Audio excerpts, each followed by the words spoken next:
Viral video bocah menangis minta bantuan warga saat ayahnya tumbang. Sebuah video menyentuh hati viral di media sosial TikTok, memperlihatkan kepanikan seorang anak laki-laki yang menangis histeris sambil meminta tolong kepada warga setelah ayahnya mendadak tak sadarkan diri. Peristiwa tersebut terjadi di sebuah lingkungan permukiman warga, dan langsung menarik simpati ribuan netizen yang menyaksikannya. Dalam video berdurasi singkat tersebut, bocah yang belum diketahui identitasnya tampak berlari ke arah warga dengan suara tercekat. Sontak, warga yang berada di sekitar lokasi langsung bereaksi dan menghampiri pria yang disebut sang anak. Mereka menemukan sang ayah dalam kondisi tidak merespons, tergeletak lemah di tempat. Momen itu pun menjadi mencekam. Namun berkat kesigapan warga, pria tersebut segera dibawa ke puskesmas terdekat untuk mendapatkan pertolongan medis.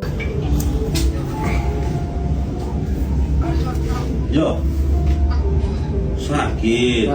Masih hidupnya yang